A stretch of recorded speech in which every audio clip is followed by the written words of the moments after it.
In the year 2532, humanity had learned a lesson the older races never had. Power was not the same as strength. The older stellar civilizations had built empires around radiance, plasma lances, gravitic shears, phase screens, coherent light arrays, fusion bloom warheads. Their weapons glowed, their fleets shone, their armies marched beneath halos of controlled energy and called themselves enlightened. Humanity had come later, bloodier and poorer. They had crossed the dark with engines that were inelegant but durable, ships built around layered armor and brutal redundancy, and weapons that still relied on the ancient certainty of mass hurled at obscene velocity. By the time the Covenant of Orion recognized humanity as a major power, the Terran Union had already earned a reputation that unsettled every polished court and radiant hierarchy in known space. Humans were dependable allies. Humans were difficult enemies. And if humans ever came to war on behalf of someone they had chosen to protect, they did not stop until the matter was settled. That was why the Veyari called for them. The Veyari were a slight, silver-skinned species from the Talaris Reach, a cluster of worlds hanging at the ragged edge of a dead nebula. They were slight in build, slight in voice, slight in temperament. Their cities rose in spirals of white stone and pale-grown crystal. Their ships favored speed and elegance over armor, and their doctrine had always rested on deterrence, diplomacy, and the assumption that reason would prevail. For nearly 2 centuries, reason had. Then the Karzun Dominion came. The Karzun were older than the Veyari and broader by every measure, physically, industrially, territorially, militarily. Their star forges fed whole battle groups. Their warriors wore articulated exoshells wrapped in magnetic shielding and carried weapons that spat superheated ionized streams capable of cutting infantry in half and slagging light vehicles in seconds. Their fleets fought at range with cathedral bright beam batteries and drove wedges through enemy lines with disciplined mass. They did not negotiate. They announced outcomes. The first 3 Veyari border stations died in silence. The 4th transmitted 12 seconds of coherent data, burning hulls, collapsing shields, and a final image of Karzun boarding spires punching through a habitat ring like nails through glass. By the time the Veyari Senate convened on Talaris Prime, 2 outer colonies had fallen, and a 3rd was under orbital interdiction. They sent requests to every recognized power in their region. Most replied with condolences, caution, and procedural regret. Humanity sent a question. What do you need us to kill? The emergency convocation took place in low orbit above Canberra Station, one of the old Commonwealth military nodes rebuilt after the Pacific orbital consolidation.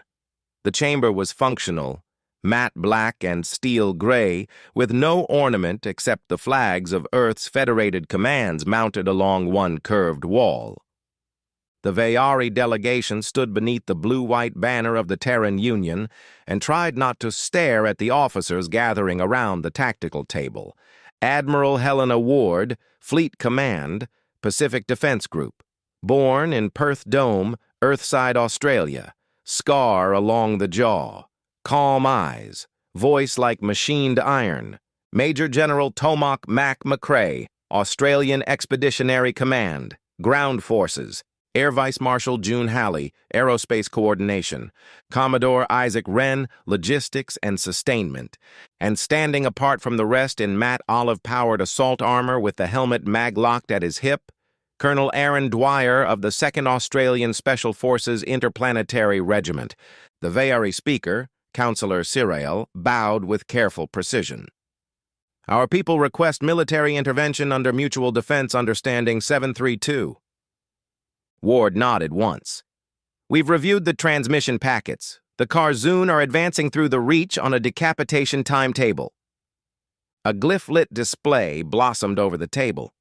Talaris Reach rotated in miniature, stars marked in blue for Veyari worlds and amber for confirmed Karzun concentrations. McCrae folded his arms.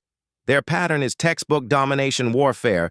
Strip the perimeter, seize orbital superiority, smash command and cultural centers, force capitulation before anyone can organize a prolonged resistance. Sirael's large dark eyes flicked from one human to another. Can you stop them? Ward did not answer immediately. She expanded the map. More icons appeared. Triangular markers denoting human naval groups in transit readiness. We can, she said at last. The question is how expensive you're willing for it to be.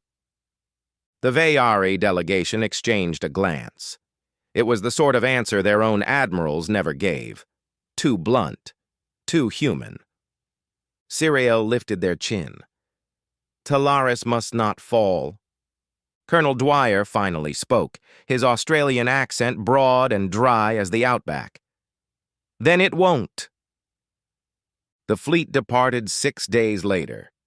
It was designated Task Force Boomerang, though foreign observers had assumed the name was ceremonial until they understood the doctrine: strike deep, curve wide, come back harder. It consisted of 3 battleships, 9 cruisers, 24 destroyers, 12 missile frigates, assault carriers, troop lifters, logistics hulks, hospital ships, and screening corvettes. It was not the largest fleet humanity could field. It was the nearest one ready for immediate war. At its core were the battleships HMAS Warramunga, HMAS Nullarbor, and HMAS Endeavor's Wrath. Ships built like mobile fortresses, each wrapped in composite ablative slabs over smart metal skeletons and compartmentalized so aggressively that one joke in Fleet Command described them as half ship, half bulkhead. Every human vessel in the formation carried layered shield systems, but unlike the Karzoon, humans did not trust shields alone. Their hull doctrine assumed shield failure as a scheduling certainty, not a possibility. The Vayari observers assigned to Task Force Boomerang were startled by the ammunition manifests: kinetic penetrators, railgun Sabat rounds, caseless flechette blocks, hypervelocity naval slugs, smart cluster shells, reactive anti-armor darts, conventional explosives by the megaton. One Vayari staff analyst, after reviewing the numbers, asked Admiral Ward with genuine confusion, "Why do humans continue to employ chemically accelerated and magnetically accelerated projectile systems when directed energy is available to you?" Ward tapped the display, and the answer came up in layers. Because energy can be scattered, absorbed, spoofed, bled, refracted, reflected, phase-shifted, magnetically dispersed, or overdrawn by counterfields, she said. Because beam coherence degrades through debris clouds, plasma bloom, heavy atmosphere, and thermal clutter. Because power generation spikes give away firing solutions. Because if your enemy can interfere with your grid, they can interfere with your guns. She changed the display. A tungsten slug rotated in cutaway, dense and inelegant. This, on the other hand, is a piece of metal going very fast. The analyst said nothing. Ward gave a thin smile. Karzoon ships use high-output shield architecture optimized to diffuse thermal and ionic effects. Their doctrine evolved against other energy powers. Their shield harmonics perform beautifully against plasma, beams, and ion streams. She looked around the room. They do not perform beautifully when struck by a 30-kilo ferrous penetrator at a respectable fraction of a kilometer per second. Colonel Dwyer added from the back, "Same principle on the ground. Energy rifles are brilliant until your emitter fouls, your pack cooks, the atmosphere distorts discharge, local particulates scatter the beam, or some bastard throws enough electronic warfare at you that your sighting package starts seeing saints. A projectile weapon only needs line of fire, chamber pressure, and bad intent." He rested a gauntleted hand on his rifle. It looked brutal even by human standards. A heavy bullpup weapon with a thick recoil spine, underbarrel smart launcher, and electromagnetic assist rails inset along the barrel shroud. It also hits harder through personal shielding. Mass has a vote. The Vayari had no answer to that either. As Task Force Boomerang translated into the Talaris Reach, they emerged into ruin. The outer moon fortress of Lethvar burned in pieces across a widening debris halo. 3 Vayari defense cutters drifted, venting atmosphere. A civilian convoy had been caught trying to break inward toward Talaris Prime. One transport was split from nose to engine plume, frozen refugees still visible through the jagged tear in its hull. The 1st Karzoon Interdiction Squadron turned to face the human arrival in precise geometric formation. Admiral Ward watched them on the tactical plot. "They're confident," said Commodore Wren. "They should be," Ward replied. "Until now, they've only fought people who play by their assumptions."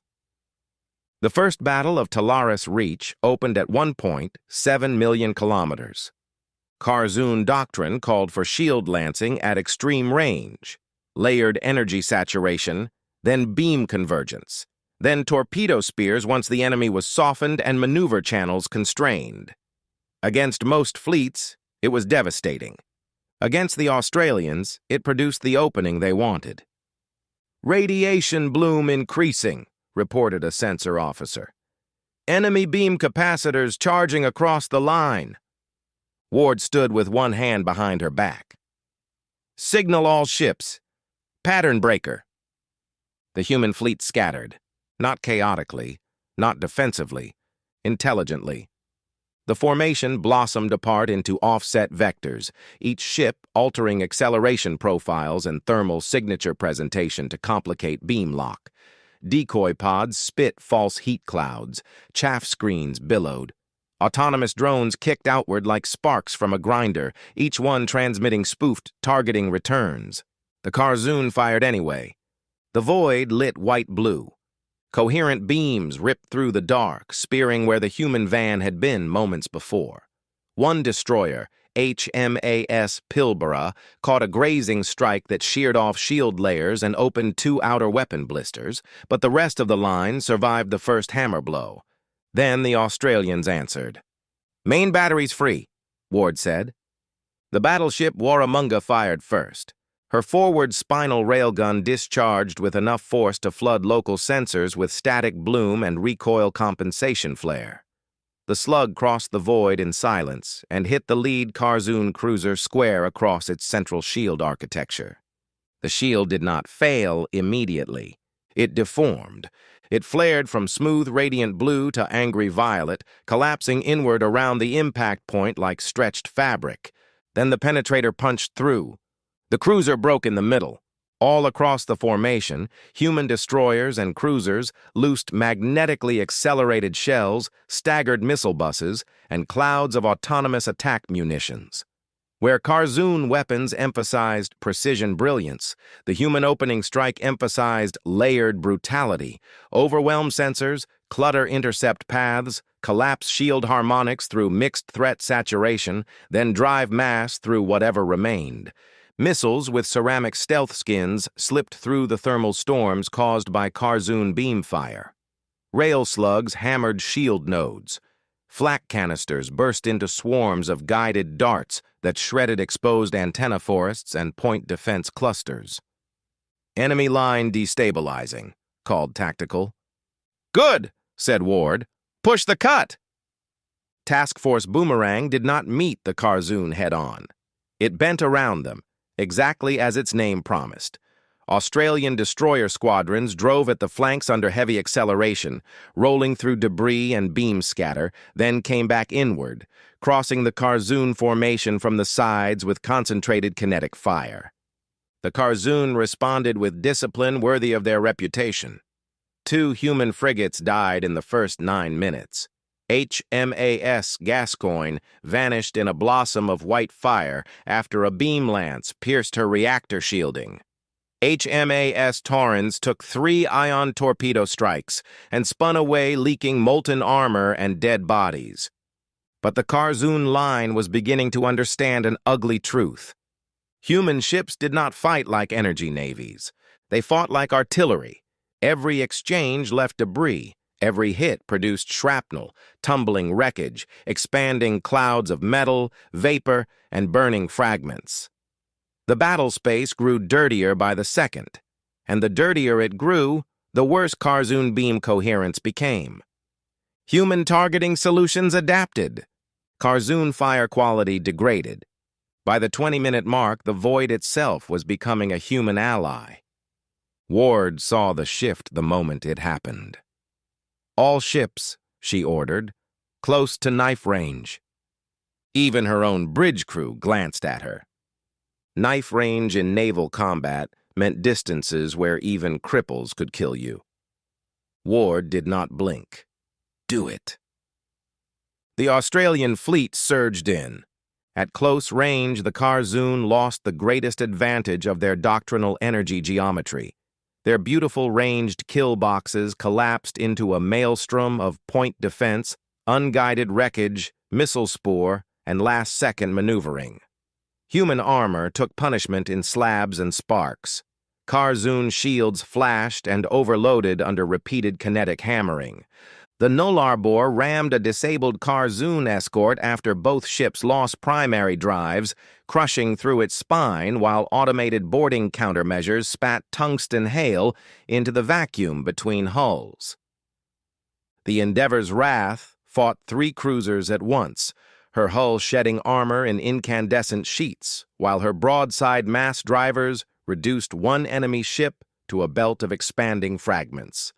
By the end of the action, the first Carzoon squadron was dead, routed, or drifting. Task Force Boomerang had one passage inward, at the cost of 2 frigates, 1 destroyer, severe damage to 6 more ships, and over 2,000 dead. No one aboard the fleet celebrated. They had only broken the screen. The real battle was still ahead. Talaris Prime hung beneath them like a bruise. The Vayari homeworld had once been famous for its pale oceans and sweeping highland cities. From orbit now, the northern hemisphere flickered with bombardment strikes. 3 orbital elevators were gone. The major naval yards over the capital continent burned in silent rings. Carzoon landing groups had already hit the surface in force. More concerning still, the Dominion's main invasion armada had established a layered control shell around geostationary space above the capital basin. "They're preparing the kill," said Air Vice Marshal Halley. Ward nodded. "If they take the planetary defense nexus intact, they control every surviving ground-to-orbit grid on the surface." McCrae zoomed the surface plot. "And they've landed hard around these arcs. Industrial zones, transit hubs, shield stations." Sirael's voice came low. "There are 70 million civilians in the capital basin." Colonel Dwyer looked at the troop deployment overlays and said, "Then we're going down." The plan was simple enough to be terrifying. Task Force Boomerang would smash a corridor through the Carzoon orbital shell and land Australian expeditionary elements directly into the contested defense belt outside the Vayari capital of Esri Vale. Their objectives were to stabilize the defense nexus, retake the shield stations, and destroy the Carzoon siege emitters that were softening the city for final collapse. The drop would occur under active orbital fire. There was no safer option left. The assault carriers opened like steel flowers above the burning world. Inside Launch Bay 7 aboard HMAS Southern Cross, Colonel Dwyer walked the line of his troops. They were all Australian, Special Forces, assault cadres, Pathfinder recon elements, orbital raider teams, and line shock platoons trained to fight in vacuum, jungle, desert, ice, collapsed habs, irradiated ruins, methane haze, and under every gravity range the Union considered survivable.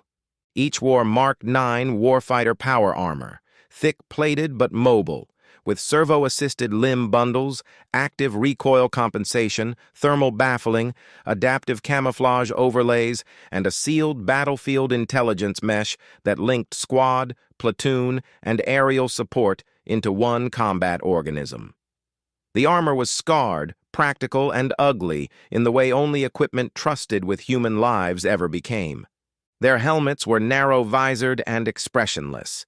Their shoulders carried the Southern Cross, Commonwealth Kangaroo, regiment flashes, and unit kill markers in white stencil and ochre paint. They checked magazines with old rituals no century had erased. Metal on metal. Tap, lock, pull. A soldier's comfort was often the familiarity of small things before monstrous ones. Dwyer stopped before Sergeant Tain Koike of 3 Squadron, a Maori Australian team leader with a scar across one eyebrow and enough campaign ribbons on his chest plate to make lesser officers uneasy. "You good, Tain?" Koike grinned inside the open helmet ring. "Never better, sir. Heard the Karzoon reckon they're the biggest bastards in the Reach." Dwyer clipped on his helmet. "Let's not leave them with that misunderstanding." The bay lights shifted to red. Dropships detached in waves, armored re-entry cutters shaped like wedges and built to survive what physics thought of as impolite. Escort gunships roared after them. Orbital fire streaked past in blinding lines as the fleet above tore at the Karzoon shell to keep the corridor open. The descent into Talaris Prime was controlled violence. Friction turned the world outside each dropship viewport into a furnace. Karzoon defense grids reached upward with spears of blue-white energy, trying to swat the incoming assault wave from the sky. Human countermeasures blossomed around them. Ablative drone swarms, jamming pods, flare curtains, kinetic interceptors fired downward to smash anti-air platforms before the ships even entered terminal layers. One dropship to the left vanished in a hard white pulse. Another spun out trailing burning armor. The rest kept coming. Inside Dwyer's cutter, the deck shook under near misses. 30 seconds, shouted the pilot. The troops rose into locked harness positions. Magnetic boots engaged, weapon systems synchronized. The primary rifles of the Australian assault cadres were M88 Kestrel magneto-ballistic battle rifles, chambering dense jacketed smart rounds with electromagnetic boost. Each weapon could fire standard armor-piercing penetrators, programmable airburst fragmentation loads, flechette dispersal rounds, or shield-breaking duplex slugs that used sequential impacts to destabilize personal energy screens before punching through the armor beneath. Why not energy rifles? Because energy rifles advertised themselves. They produced heat bloom, power signatures, and beam traces. They suffered in ash, rain, reflective clutter, ion storms, and shield-rich environments. Their power packs could fail catastrophically. Their thermal output could betray concealed positions. And personal energy defenses, common among advanced alien militaries, were designed first and foremost to degrade or absorb directed energy attack. Projectile doctrine exploited all of that. A physical round carried momentum independent of local electromagnetic disturbance. It could be shaped, coded, spun, delayed, fragmented, or made smart. It could punch through windows of shield weakness that energy dispersed across. It could be mass-produced anywhere humans could smelt, machine, and pack propellant or charge capacitors. Most importantly, it could keep killing even when the battlefield became electronically filthy. Humans used energy weapons too in specialist roles. But when they intended to win ugly, they trusted bullets. The dropship slammed into the landing zone hard enough to bite sparks from the hull. Go! The ramp blew. Esri Vale's outer defense belt was already hell. The landing zone had once been a terraced transit plaza surrounded by Veyari administration towers and ornamental water channels. Now it was a crater field of molten stone, shattered luminous trees, collapsed maglev lines, and burning vehicles. Veyari militia in pale combat suits were pinned behind wreckage by Karzoon assault infantry, advancing through the smoke in thick formations. The Australians hit the ground running. Their armor compensated instantly for the local gravity differential.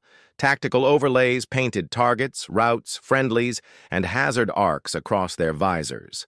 Gunships overhead stitched the boulevard with autocannon fire as Dwyer's first wave spread into attack wedges. 3 Squadron left. 2 with me. Push that emitter nest. Koiki's team sprinted through falling glass and opened fire at 40 meters. The effect on the Karzoon front rank was immediate and violent. Karzoon infantry wore heavy exo-shell armor and carried long-barreled plasma induction rifles that spat crackling blue bolts hot enough to melt ferrocrete. Against most enemies, their personal shields gave them decisive close assault superiority. Against Australian duplex slugs, the shields flared once, failed, and the rounds drove into chest plates with the sound of hammers striking drums. A Karzoon heavy weapon trooper swung a plasma projector toward Koiki's team. Corporal Jess O'Connell dropped to a knee, fired an underbarrel smart grenade, and the munition burst above the alien's head into a cone of tungsten flechettes. The projector crew fell in pieces. But the Karzoon were numerous, and they were not brittle. More emerged through the smoke by the dozens, then the hundreds, disciplined, brutal, stepping over their own dead. Their energy fire filled the avenue in blue-white streaks. Vayari defenders evaporated where they were caught in the open. A human gunship banking low across the plaza took a beam through the cockpit and cartwheeled into a tower base, detonating in a blossom of black smoke and shrapnel. "Contact deep! Contact deep!" someone shouted over the company net. Dwyer saw them then, Karzoon shock troops in heavier shell armor, descending from grav chutes onto the elevated transit spine above the plaza. They carried rotary energy cannons and began cutting into the Australians from the flank. "Breach team up top with me!" He ignited the armor's jump servos and launched. For a second, he flew through sparks, dust, and tracer fire. Then his boots hit the shattered transit spine, and he drove shoulder first into a Karzoon shock trooper hard enough to snap the alien over the railing and send both of them crashing onto a lower platform. His armor alarms blared. He rolled, came up firing, and emptied half a magazine into another trooper's visor seam before a plasma burst slammed into his left pauldron and turned the ceramic plate molten. Below, Koiki's squad was fighting meter by meter among shattered colonnades. Their projectile fire sounded almost quaint against the scream of plasma and collapsing architecture, sharp, mechanical, ancient. But where Australian rounds landed, Karzoon bodies fell. The human line stabilized. Then it advanced. Above the planet, Admiral Ward fought a different war. Every battalion on the surface depended on her maintaining orbital disruption. If the Karzoon re-established stable fire corridors, the Australians below would be pinned, isolated, and eventually exterminated by bombardment. The second orbital engagement was larger and worse than the first. The Karzoon main fleet came in layered echelons around their command carrier, a monstrous vessel called a throne ship in intercepted signals, protected by concentric screens of cruisers, beam frigates, and missile barges. They outnumbered Task Force Boomerang by nearly 3-1. There was no possibility of clean victory, only sufficient damage. Ward used the planet. She dropped her lighter elements into low orbit and forced the Karzoon to choose between maintaining ideal beam geometry and avoiding atmospheric clipping. Human ships skimmed the edge of the gravity well, using thermal bloom and planet curvature to break locks and mask approach vectors. Missile frigates fired upward from behind the horizon line on predictive arcs. Destroyers sprinted through debris fields left by dead satellites and shattered stations, turning the remains of Vayari infrastructure into involuntary cover. The Warramunga took a direct spinal beam hit that gutted 2 compartments and killed everyone in Fire Control 3. It kept firing. The Nullarbor lost shields completely and fought on armor alone, shrugging off lesser strikes until her outer hull looked like the skin of something diseased. The Endeavor's wrath rammed through an enemy destroyer screen to open a gap for the assault carriers attempting to extract wounded from the surface. Ward's voice never rose. "Focus fire on their carrier's ventral shield veins. Shift missile bus 7 to anti-screen. Tell Captain Imani if he dies before taking that cruiser with him, I'll be annoyed." Laughter came over the command circuit, brief, strained, necessary.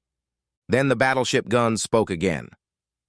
The key moment came when a crippled Australian destroyer, HMAS Ballarat, already venting atmosphere and with half her drives dead, deliberately rolled broadside between the Karzoon command carrier and its escort lattice. The destroyer absorbed a storm of beam fire, died in sections, and in dying blocked just enough line of sight for the Warramunga to land a full spinal shot through the carrier's weakened ventral arc. The slug hit. The command carrier did not explode immediately. It shuddered.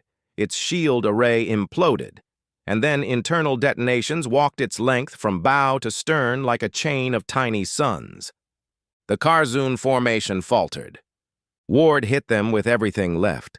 The human fleet surged straight through the disorder, close enough now that debris alarms screamed across every bridge. Mass drivers pounded. Missiles struck home. Boarding torpedoes flashed through broken armor gaps. The Karzoon still fought savagely, but their timing was gone. Their command structure broken. Their immaculate battle geometry turned into a scrapyard knife fight. By the time the surviving Dominion vessels disengaged outward, low orbit above Talaris Prime was no longer theirs. It belonged to the dead, and to the humans who had survived among them. On the ground, the battle for Ayesri Vale entered its final phase at dawn local time. Australian Special Forces, line assault units, and rallied Vayari defenders had retaken 2 shield stations and a transit nexus, but the Karzoon still held the siege emitter complex overlooking the capital basin. If it remained active, the city would die under precision bombardment before noon. The emitter complex sat atop a black stone ridge fused to glass by hours of bombardment. Trenches, shield bunkers, energy nests, and anti-air towers ringed it in killing layers. Karzoon reserves were pouring into the position from subterranean maglifts. McCrae wanted artillery preparation. Dwyer looked at the casualty counts, the time remaining, and the enemy reinforcements, and shook his head. No time. We go through them. The Australians formed up beneath smoke cover and jammer haze. Vayari survivors joined them where they could, too battered to match the humans in close assault, but unwilling to abandon their own world's fate. Dwyer keyed the company net. That ridge is the campaign. We take it, they bleed out and leave. We fail. This city burns. Nice simple math. Koiki's tired laugh crackled back. Always appreciated your speeches, sir. Shut up and load your mags! Then the guns began. Human mortars arced smart shells onto the ridge, not to destroy the bunkers outright, but to blind sensors and overload local shield frequencies. Gunships skimmed low through anti-air fire, loosing rocket salvos into trench lines. Shoulder-fired kinetic lancers punched fist-sized holes through hardened positions. And then the Australians charged. Power armor turned men and women into battering rams. They sprinted uphill through sheets of energy fire, servos whining under strain, rifles hammering. Projectile impacts cracked against Karzoon armor in showers of sparks and blood mist. Plasma bursts burst against human plates, burning through joints, optics, and exposed seals. An Australian trooper from Adelaide took a beam across the torso, staggered 3 more steps on failing servos, and fired a final grenade into a shield bunker slit before collapsing. Koiki's squad breached the first trench line hand-to-hand. Australian combat knives punched into visor gaps and soft seals. Karzoon talons tore armor cables loose. Shotguns roared in enclosed bunkers, turning advanced war into butcher's work. But the ridge did not break. For every Karzoon killed, 2 more seemed to emerge from the smoke. Fresh Dominion shock troops descended in grav-chute waves onto the upper terraces, sealing breaches and re-establishing their firing lanes with machine precision. Australian ammunition counters dropped. Armor alerts flashed red. Medevac corridors were gone. At company command, casualty feeds were becoming unreadable. "Sir," said Lieutenant Harrow over the net, voice tight with controlled panic. We are at 31% combat effective on the west slope. On the eastern approach, a whole platoon had ceased transmitting. Above them, the skies were worse. Admiral Ward's fleet still contested orbit, but the Karzoon had committed their reserve spear groups at last. Fresh enemy cruisers translated into the system beyond the debris halo, locking in with the surviving invasion fleet. Human ships already burning from earlier combat were now forced to fight a second full engagement while covering the surface assault. On the bridge of HMAS Warramunga, warnings glowed across every display. "Enemy reinforcement group entering high anchor," called Tactical. 12 capital signatures, 27 escorts. Ward stared at the plot for one long second. The room went quiet. Everyone on the bridge understood the same thing at once. Task Force Boomerang had done the impossible already. It had broken the first screen, forced orbit, landed troops under fire, and kept them alive long enough to claw back the capital's defense corps. But now, at the last step, with the ridge still in enemy hands and the fleet hanging together by scarred bulkheads and stubbornness, the numbers had finally caught up to them. Commodore Wren spoke quietly. "We can still cover an organized withdrawal from low orbit." Ward did not answer. Below them, Australia's best were bleeding out on an alien ridge. There would be no withdrawal. "There's no one else close enough?" said Hallie. Then the long-range watch officer looked up from her station. "Ma'am," she said, disbelieving, "new emergent signatures, bearing 089 by spin north. Large formation, IFF handshake pending." Every eye turned to the main display. At first, there was only distortion in deep black. Then translation flares bloomed. 1, 10, 50, then hundreds. A second fleet was arriving. The bridge held its breath as the identification algorithms raced. The answer flashed across the screen in bright green. United States Expeditionary Strike Command. Joint Response Fleet Liberty. Auth code verified. For the first time in 12 hours, someone on the bridge laughed. Then another voice whooped openly over the command circuit. The American fleet emerged in disciplined mass. Carriers, missile battle cruisers, marine assault ships, arsenal destroyers, electronic warfare cutters, and heavy orbital fire platforms dropping into formation with practiced aggression. Their lead dreadnought, USS Theodore Roosevelt II, came through the translation bloom like a moving city, flanked by the battle carriers USS Lexington, USS Coral Sea, and USS Midway Ascendant. A signal came through on priority command band. Ward accepted it. The face that appeared belonged to Admiral Elias Boone, United States Navy, old, hard-eyed, and wearing the expression of a man who had skipped every courtesy between one side of the galaxy and the other. "Admiral Ward," he said, "heard you Australians had started the party without us." On the bridge, exhausted personnel grinned despite themselves. Ward allowed herself half a breath of relief. "You're late." Boone snorted. "Traffic?" Then his expression hardened. "Situation report. Fast!" Ward transmitted the tactical overlay. Boone studied it for less than 10 seconds. "Understood. You've held the line. We'll break it." That was the way of it with old allies. No speech, no ceremony, no debate about jurisdiction, prestige, or command vanity, just recognition. "You're here. We're still fighting." "Good. Hit them." Boone's fleet came in like a falling hammer. Where the Australians had fought all day with battered tenacity and close-range brutality, the Americans arrived with fresh magazines, full reactor banks, and enough massed firepower to make the void itself seem briefly fragile. Their doctrine complemented the Australian approach perfectly. American arsenal ships opened first, vomiting dense storms of long-range missiles into the Karzoon reinforcement echelons. Not elegant salvos, but layered, overlapping attack waves designed to saturate every point defense band the enemy possessed. Decoy buses split apart into clouds of false returns, while stealth penetrators slipped inside the confusion. Electronic warfare cutters followed, flooding the battle space with spoofing, interference, sensor ghosts, and malicious signal noise that cracked open gaps in the Karzoon coordination web. Then the heavy ships fired. The Roosevelt II launched triple spinal mass driver rounds that struck a Karzoon battle carrier hard enough to pitch it bodily out of formation before its reactor train detonated.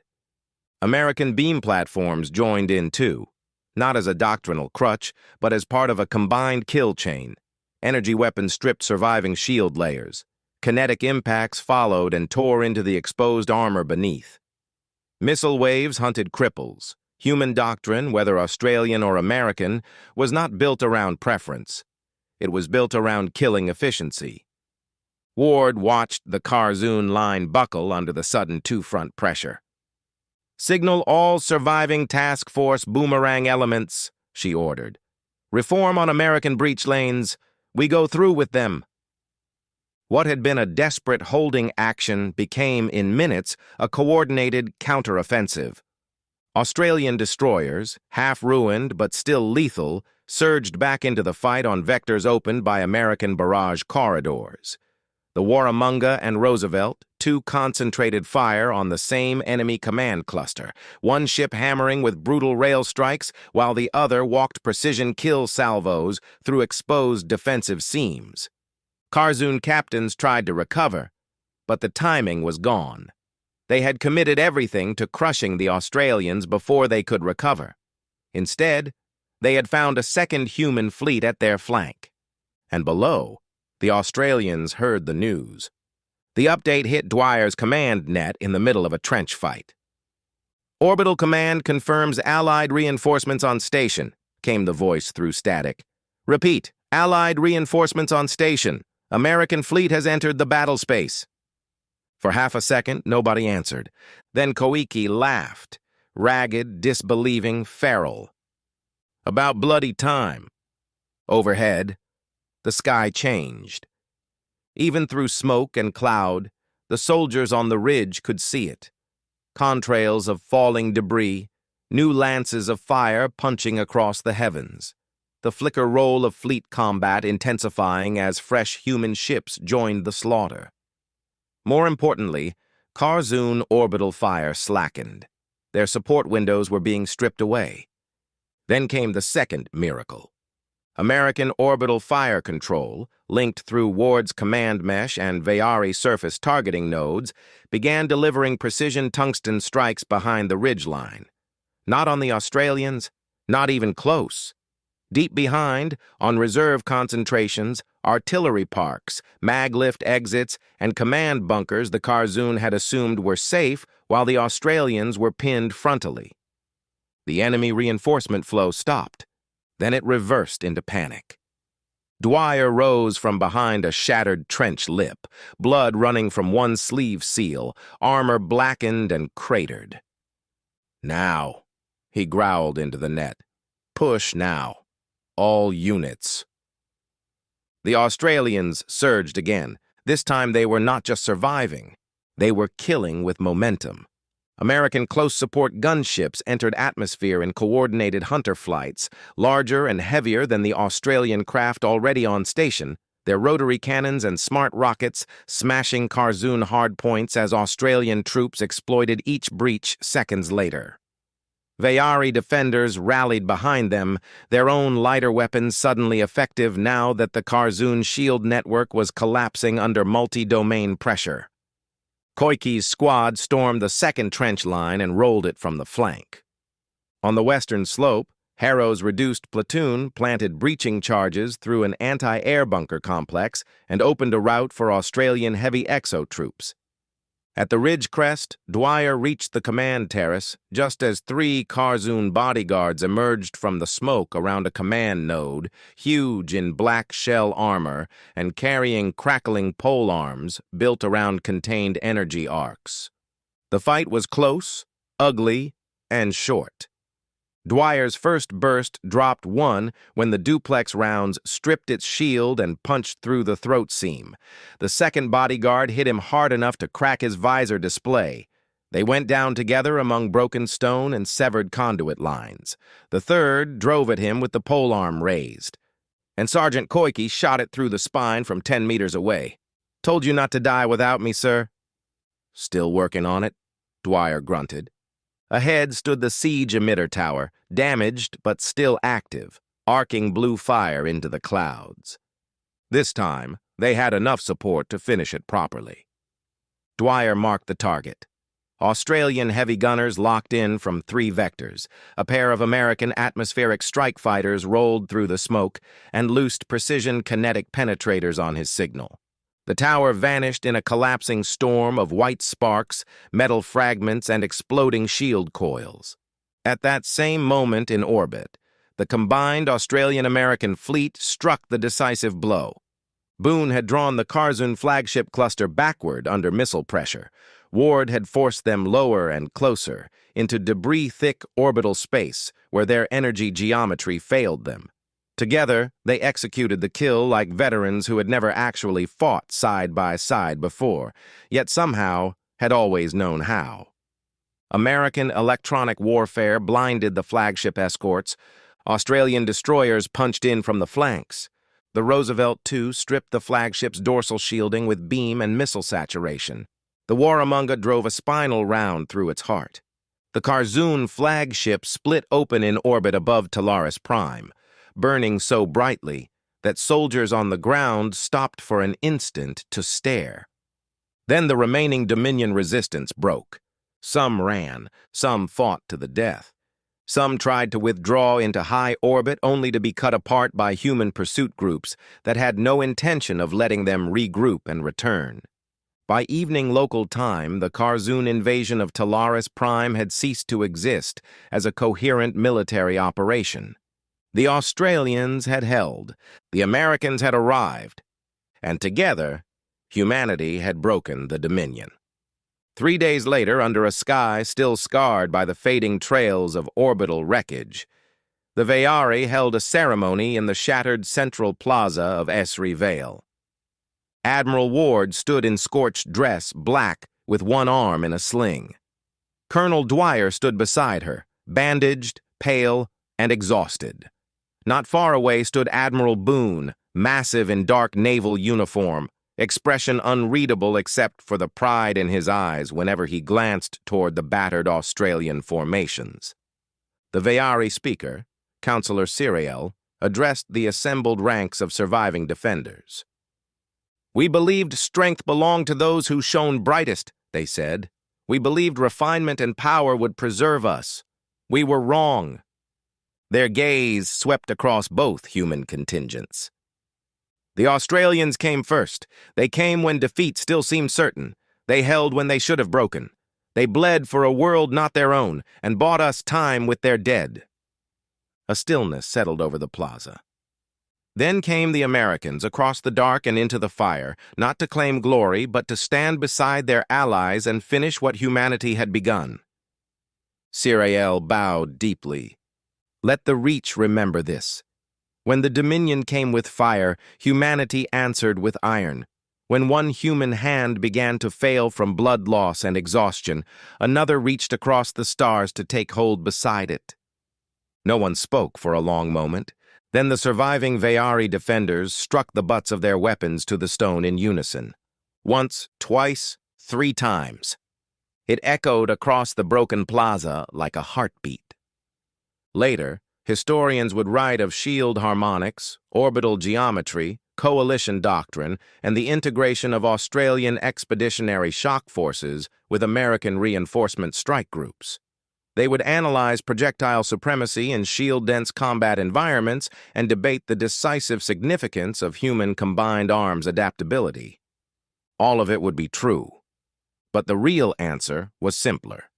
The Curzon believed war was won by overwhelming the weak before help could arrive. They did not understand humanity.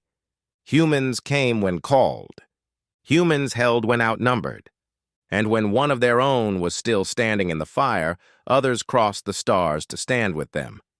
That was why Talaris lived. That was why the Dominion lost. And that was why, for generations afterward, mothers on frightened border worlds would tell their children, "If the sky is burning and hope is almost gone, pray the humans are already on their way."